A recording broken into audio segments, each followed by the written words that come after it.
Uno se siente bien cuando se pone de manifiesto aquel famoso merengue dominicano que dice: fue fulano el que fue a Eduardo Brito quien le dio brillo a la inspiración. Hemos estado hablando durante muchos años, los últimos 3 años, del tema de utilizar la justicia para la eliminación del contrario. Hoy quien nos da brillo a la inspiración es un libro que se va a presentar aquí y que su autor o sus autores los trae el doctor José Eliseo Almanzar, quien va a presentarnos a Marcos Aldazábal y a Martín Heisiner. Adelante, doctor. Bueno, gracias por nuestros invitados, porque la verdad es que nos sentimos muy bien con ese libro que justifica mucho tiempo que hemos dedicado al lawfare. Así es. Bueno, gracias primero, buenos días. Saludarlos a ustedes y a nuestros televidentes y agradecerles la oportunidad por estar aquí, como usted lo ha dicho. Le hemos traído unos invitados. La idea es dar a conocer y poner en circulación este libro acá en República Dominicana, que es la criminalización de la política, es el título.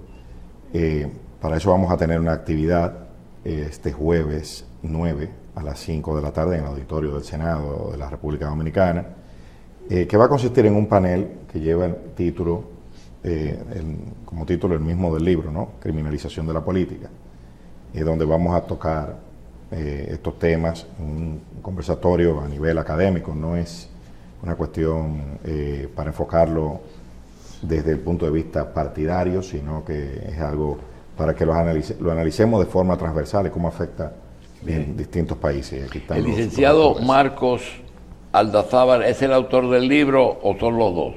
Los dos. Los dos. Ahí están los dos. Quisiéramos que nos cuenten si la razón de decidirse a escribir la obra fue un hecho local en su país, en Argentina, o fue el efecto de la ola que se produjo en toda Latinoamérica a raíz no solamente de lo de Lula, sino también ustedes tuvieron el caso de una mujer que fue presidenta y que luego aceptó un cargo de candidata a la vicepresidencia y que desde aquí nosotros vimos que fue un acto de protección o de intento de protección a esas acusaciones. Háblenos un poquito de eso, doctor. Bueno, muchas gracias por la pregunta. El libro es producto de las dos cosas, tanto del fenómeno local, en el que la criminalización de la política fue muy marcada, y era un fenómeno que no se venía dando en el país y que surgió, no sé si de repente, pero bastante repentinamente y con mucha fuerza, en la que cuestiones que antes eran de política pública pasaron a discutirse en la órbita de la justicia penal, y en la que también, hay que decirlo, cuestiones de corrupción que antes no se trataban pasaron a tratarse. Pero también, por otro lado, fue producto, sí, de ver que estos fenómenos se replicaban en la región, en Brasil, en Perú, en otros lugares, y ver estos paralelismos.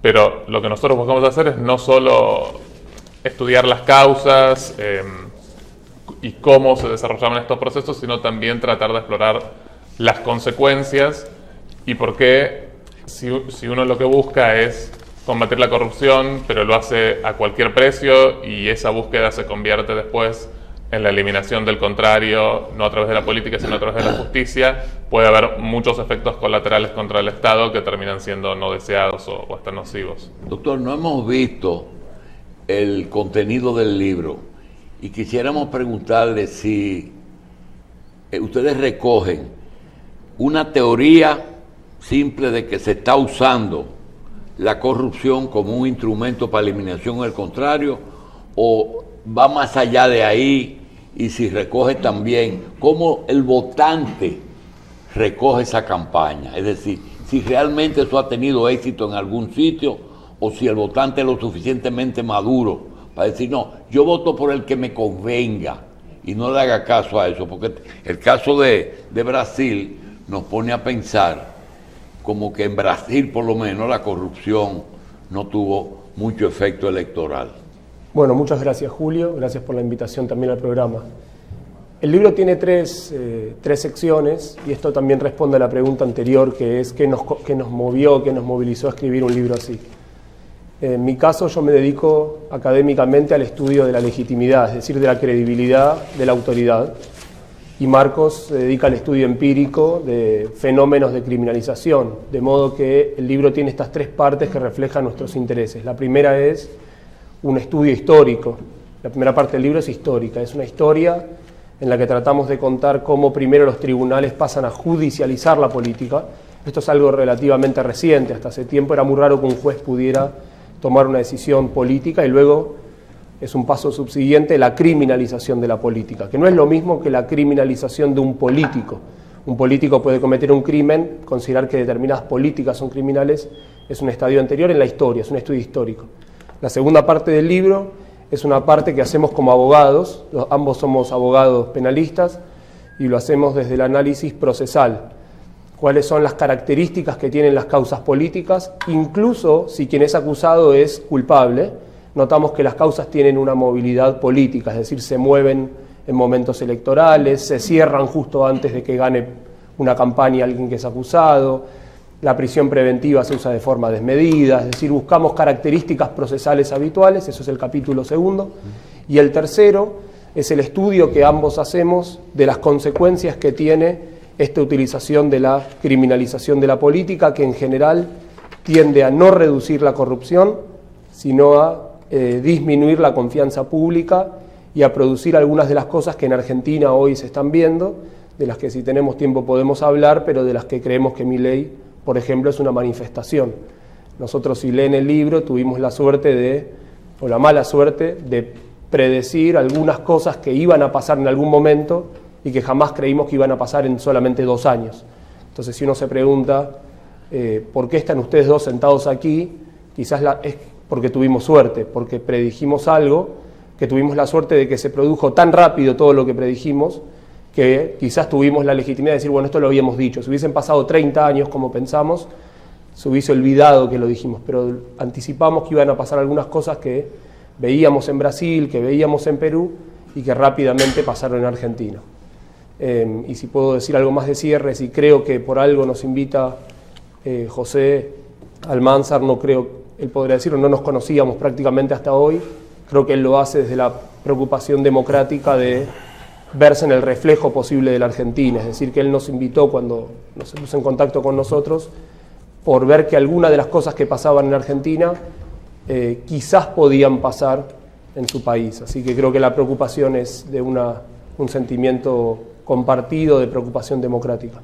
En el caso de Lula en Brasil, ¿cuáles características tuvo ese proceso que pueden utilizarse para concluir que hubo realmente, en ese caso concreto de Lula, lawfare? Nosotros, lógicamente, conocemos con más detalle el proceso argentino, pero también hay ciertas características muy salientes del proceso brasileño en el que se ve específicamente, me voy a referir específicamente al caso de Lula, porque como saben todo el proceso del Lava Jato fue mucho más grande y también hubo resultados, uno no puede negar eso, pero hay ciertos elementos que más allá de la culpabilidad en el caso concreto hacen pensar que hay una utilización política. Y al referirme a 3 situaciones concretas voy a hacer un paralelismo también con lo que pasa en Argentina y en otros procesos. Por ejemplo, cuando Lula fue convocado a declarar, no hacía ninguna falta de que lo fuese a buscar la autoridad pública. Él podía presentarse ante los tribunales y lo iba a hacer.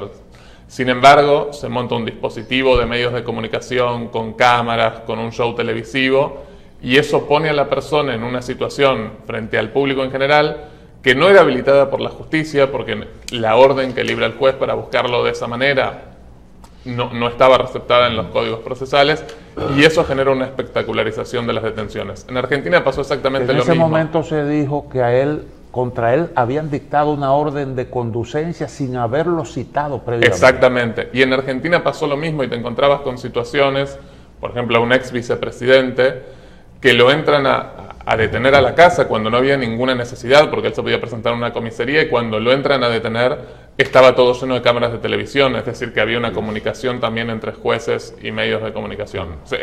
Bien. Sí. Mire, tenemos la ventaja con ustedes, que ustedes no andan vendiendo un proyecto electoral ni asesorías locales, sino que vienen a presentar un libro.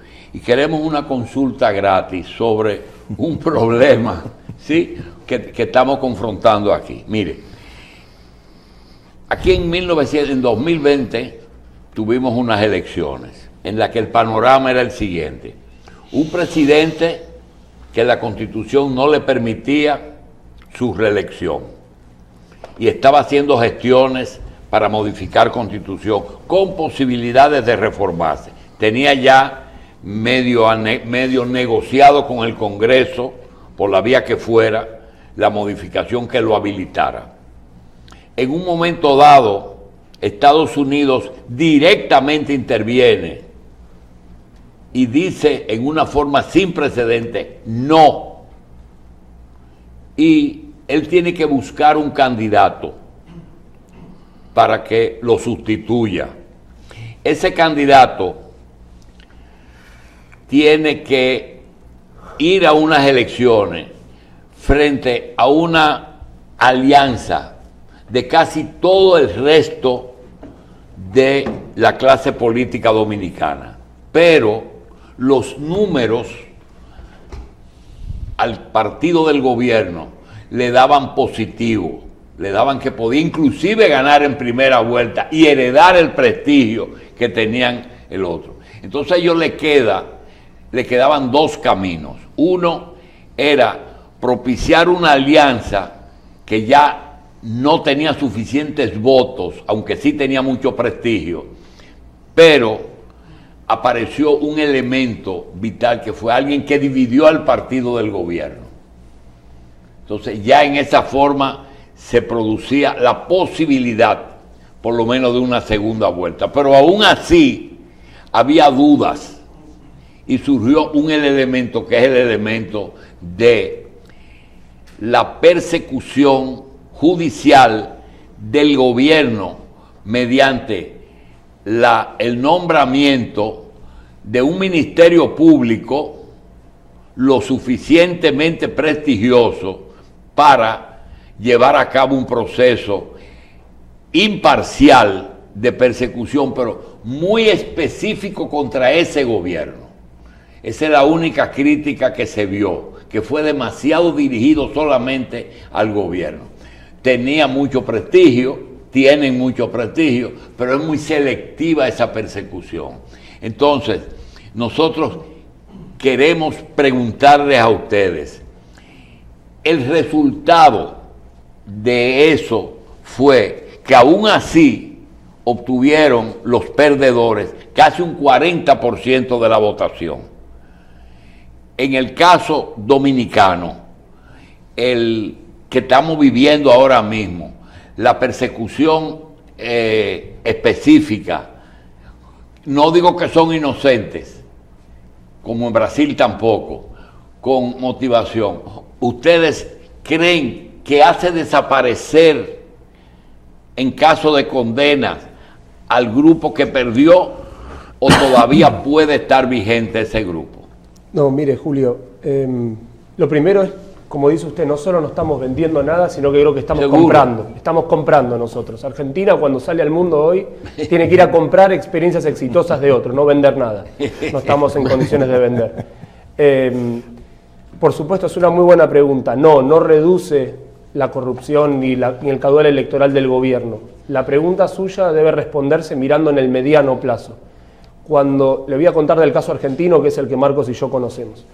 Marcos pertenece a un partido político, o tiene una mayor cercanía ideológica con uno y yo con el otro, con los dos partidos tradicionales, y ambos veíamos que este discurso de tanto odio, de tanta visceralidad, incluso como dice usted, cuando pudiera haber un culpable en el partido, podía producir eventualmente la idea de que era toda una casta, la idea de que todo era la misma gente, la idea de que el problema era la política, la idea de que cualquier outsider, por más loco que estuviera, era mejor. Entonces la gente es como cuando uno va a un restaurante, elige en un menú de opciones. Si el menú tiene esto, elige esto, pero empieza a pensar por qué no me voy a comer a otro lado. Entonces quizás no reduzca los votos en la primera elección, pero cuando uno empieza a propagar este tipo de discursos y todos los días repite que los del otro lado son el demonio, son lo peor que hay, y el otro dice que estos también, en algún momento permean el electorado y la gente empieza a preguntarse si son todos iguales o si todo es tan malo, ¿por qué no voto algo desconocido? Y en general la política tiene un elemento conservador en el que uno lo desconocido lo tiende a pensar como peligroso. Por eso elegimos, lo discutíamos ayer con Marcos, ¿por qué en general los políticos tienden a tener más de 50? Bueno, porque uno elige trayectoria, uno no elegiría una persona excesivamente joven, uno busca trayectoria, algo predecible, y empieza a abrirse el elemento de lo desconocido, cuando uno confronta permanentemente con lo que es conocido. Entonces la pregunta, ¿cree que afecta el caudal electoral o que elimina la corrupción de corto plazo? Posiblemente no, posiblemente cree un problema de credibilidad institucional y consolide la idea de que el problema es la política, que el problema es el Estado, que el Estado no puede administrar, que necesita un fideicomiso para que maneje la plata. Pero realmente la corrupción no vamos a discutir si es buena o mala. La corrupción es mala, esencialmente mala, y no hay que discutir. Pero la utilización, porque no quiero dañar el final del libro, no lo he visto, la utilización de la técnica de utilizar la judicialización de la corrupción, ¿ustedes lo ven como una vía posible o definitivamente la descartan? Bueno, ahí hay cierta complejidad en la respuesta. Evidentemente la corrupción tiene que perseguirse, un Estado no puede garantizar la impunidad de sus dirigentes, pero no puede ni perseguirse a cualquier costo, ni tampoco puede utilizarse el eslogan de la corrupción para perseguir política pública, porque una cosa es la corrupción y otra la gestión del Estado. Y el problema está cuando toda actividad política y cuando toda política pública se ve bajo un manto de sospecha, porque nosotros pensamos que la política pública, con sus defectos, es también lo que permite satisfacer un montón de necesidades de los ciudadanos y de las ciudadanas. Entonces lo que pasó en Argentina fue que bajo el eslogan de la persecución de la corrupción se terminó criminalizando la política, y eso llevó a consecuencias muy concretas. Una de ellas fue la paralización del Estado. ¿Qué quiere decir esto? Que ante la amenaza de que hubiese procesos arbitrarios y muchas veces por cuestiones que ni siquiera eran delito, muchos funcionarios públicos de alto rango, pero también de mediano y bajo rango, aterrados por enfrentar estas situaciones, dejaron de hacer. Si no hago, me aseguro que no me persiguen. Entonces esto llevó a una paralización de la actividad estatal, que fue lo que nosotros predijimos en el libro, que fue muy nociva, porque ante un Estado que no actúa, los ciudadanos terminan con muchas necesidades insatisfechas, especialmente en un país carenciado como Argentina. Esto por un lado, y por el otro lado, el siguiente problema es el que comentaba Martín recién. Esta idea de concebir juntas la política y la corrupción como si fueran una sola cosa, cuando no la son, lleva a una deslegitimación enorme de la política que permite la emergencia de outsiders, que está pasando en Argentina con Milei después de este proceso, pero que también pasó en Italia después de un proceso similar y que también pasó en Brasil cuando vino Bolsonaro. Entonces, cuando uno, bajo el eslogan de la corrupción, mete a todos los políticos, se derivan estas consecuencias. Esto no quiere decir que no haya que perseguir la corrupción. Lógicamente hay que perseguirla, pero hay que perseguirla con ecuanimidad y con los instrumentos procesales disponibles. Doctor, decía un anuncio que se hacía aquí, o venía en televisión española, el único ser que choca dos mismos con la misma piedra siempre es el hombre. En el caso argentino yo creo que eso se magnifica. Nosotros vivimos la llegada de Juan Domingo Perón aquí exiliado, ¿verdad? Vino Paraguay, Venezuela y vino aquí.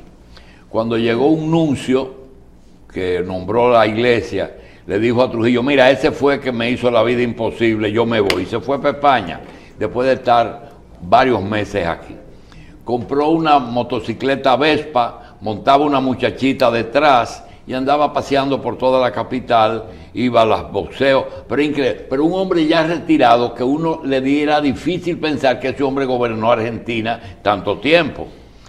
Al cabo de los años leímos que regresó la muchachita se convirtió en presidenta, le cedió el cargo, fue él de nuevo jefe en Argentina, y vino un régimen militar rarísimo que fue peor que lo que él hizo. Y yo les quiero preguntar a ustedes que son jóvenes, ¿cuál es la razón por que la Argentina, siendo un país con una economía que en un momento fue hasta mayor que la de Brasil, porque ustedes tienen comida, autosuficiencia que ningún país tiene en el resto de América, siguen cometiendo los mismos errores en política?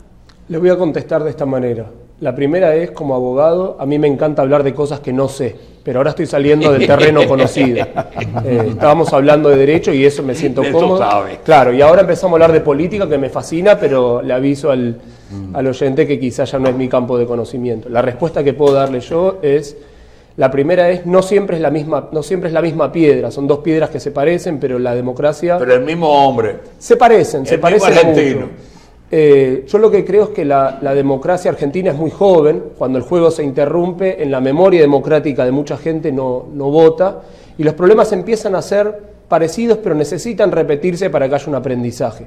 La característica que tuvo Perón, y lo digo formando parte del partido opositor al de Perón, es que Perón rara vez terminaba un gobierno, es decir, que eso deja una expectativa, es como si ustedes están enamorados de una muchachita, y siempre cuando está en el clímax sus padres le impiden seguir viendo a la muchachita. Aunque haya problema, ustedes quieren volver con ese primer amor porque necesitan que haya un fracaso completo, terminar el romance. Es decir, que acá hay un primer problema. El segundo, si usted se pregunta por qué una economía tan rica como la Argentina comete errores, porque Argentina tiene un problema irresuelto, a diferencia de otros países. Argentina es un país muy igualitario, es uno de los países de Latinoamérica que tiene menor tolerancia a la desigualdad, con lo bueno y lo malo que esto puede tener aparejado, y que tiene una puja redistributiva mucho mayor que la de los países vecinos. Los países vecinos toleran grados de desigualdad que el argentino en general no tolera, y esa disputa, eso que se llama el empate hegemónico entre dos grupos o tres grupos, es algo que impide la estabilidad política, pero también explica por qué es raro ver analfabetos o ver gente muriendo de hambre. ¿Usted comparte lo que él está diciendo? Yo comparto lo primero que dijo, que es que no es nuestro campo de mayor expertise. Evidentemente somos personas que nos dedicamos a estudiar cómo influyen ciertos fenómenos sobre la política.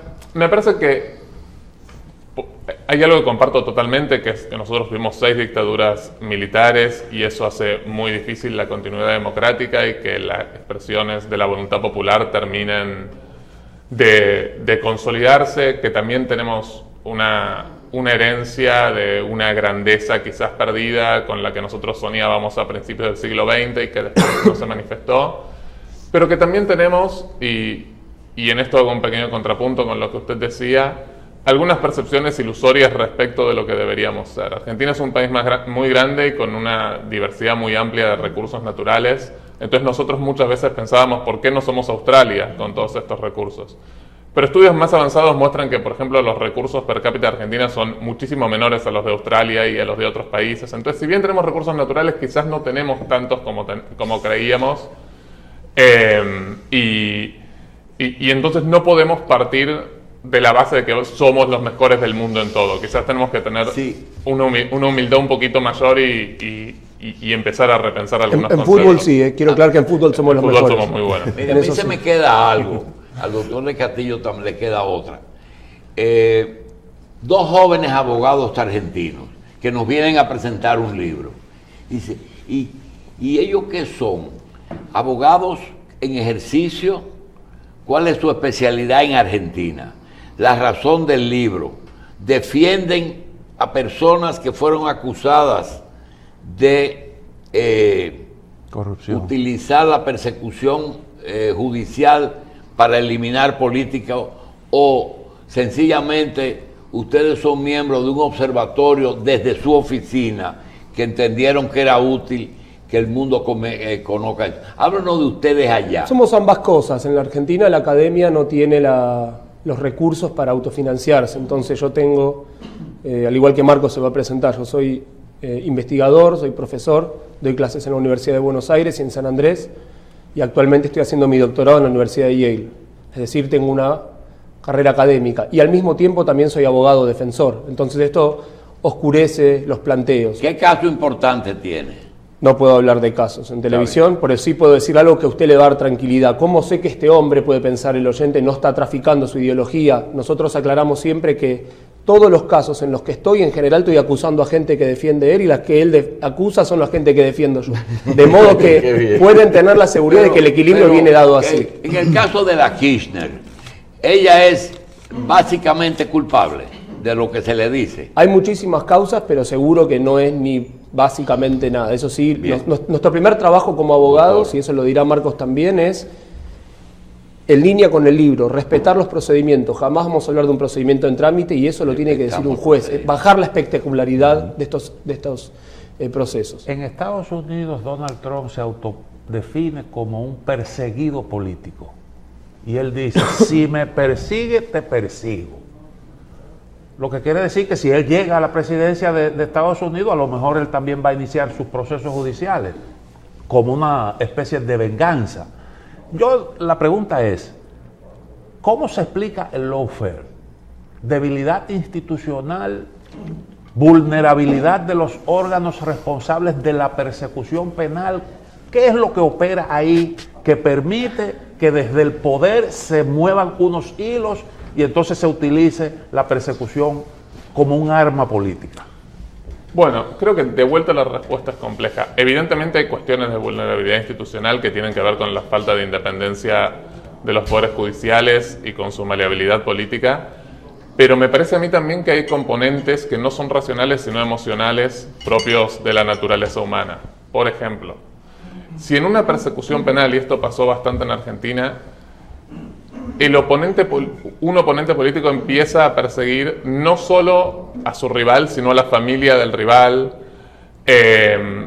empieza a dirigirse a él con una virulencia que no tiene que ver con la discusión de políticas públicas, sino con la integridad moral de la otra persona. Todo eso lleva a procesos que no tienen que ver con la discusión de políticas públicas, sino con la discusión de bueno o malo, una discusión moral. Y eso a su vez en la persona perseguida genera obviamente sentimientos que no son puramente racionales sino emocionales, como ideas de venganza, ideas de revancha. Entonces esto genera también un círculo vicioso que no es racional sino emocional, en el que la criminalización de la política empieza a tomar una escena central. En Argentina, y esto es algo que quiero agregar, en el proceso actual en el que está surgiendo alguien como Milei, mucha gente que se enfrentó entre sí a través de denuncias penales ahora está viendo en retrospectiva el error y diciendo no deberíamos haber actuado de esa manera, deberíamos haber discutido política pública en vez de tirarnos con denuncias penales, porque la consecuencia son procesos de outsiders que pueden desestabilizar el sistema político. Bien. Señores, a los amigos que escriben pidiendo que le tratemos temas electorales con Milei, etcétera, no fue el objetivo, sino el libro. A José Eliseo Almanza le agradecemos mucho este aporte que nos ha hecho, pues trayendo a Marcos Aldazábal y a Martín Heisiner, abogados de la Universidad de Buenos Aires. Señores, gracias. ¿Cuándo será puesto en circulación el libro? ¿En qué lugar? El jueves 9 a las 5 de la tarde en el auditorio del Senado de la República Dominicana. Ah, en el Senado. En el auditorio. Qué bien. Senado. Gracias, señores. Muchas gracias. Muchas gracias.